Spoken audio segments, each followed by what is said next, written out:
Baker Mayfield, another quarterback that we were watching, interestingly. And this one I was really wrong on, Jori. Like, I thought Dave Canales no longer being his offensive coordinator. I thought maybe that was like the quarterback whisperer relationship that had happened. Instead, we saw Mayfield come out and be efficient, but also willing to take chances down the field, threw the ball with a level of accuracy that I think we forget he has at times, made some big plays, just under 300 yards passing, 4 touchdowns, a real, just a beautiful, controlled football game for Baker Mayfield. There was a reminder how good he is right now and how good the weapons are for Tampa Bay. I felt like, I know it's only 1 week, but I felt like maybe I'm sleeping on Baker, maybe I'm sleeping on the Bucs.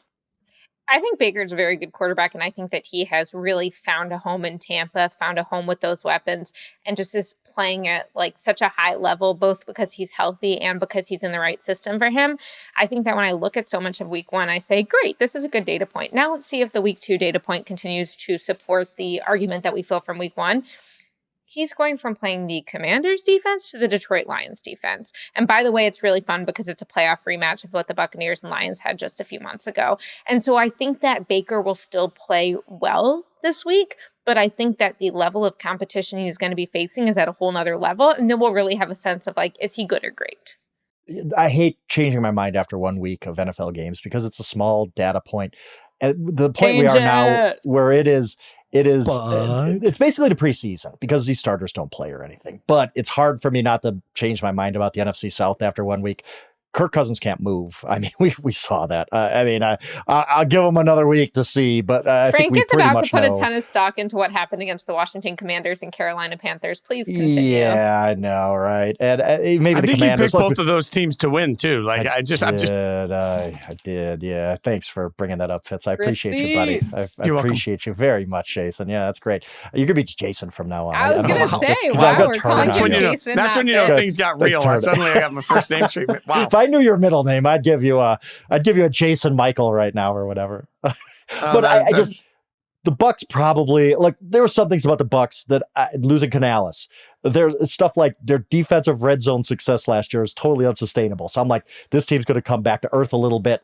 I thought the Commanders would be better in the secondary because of Dan Quinn. Obviously, they're not, but still, to play like Baker did on Sunday against another NFL defense was very impressive. And now you got to say, yeah, the Bucs are probably the favorite again in that division until we see Kirk Cousins look better or the Buccaneers look worse. And I'm not sure we're going to see either one of those things. It was a very impressive performance by Baker Mayfield, who you just don't see stories like this very often. He was cut and benched twice and cut by the Carolina Panthers 2 years ago. We all remember the Rams-Raiders game. That actually might be a case for why he's good, because I feel like everything the Panthers do, the rest of the league would want to do the opposite. Right, exactly. I mean, let's the Panthers cut Baker, and they had Sam Darnold too, and both played incredible. It's just a reminder that maybe coaching matters a lot. I'm not Nate Tyson, the Sam Darnold thing. It's one game. Let's relax, Nate. Like calm down. But I'm just saying that Panthers had them both in the building.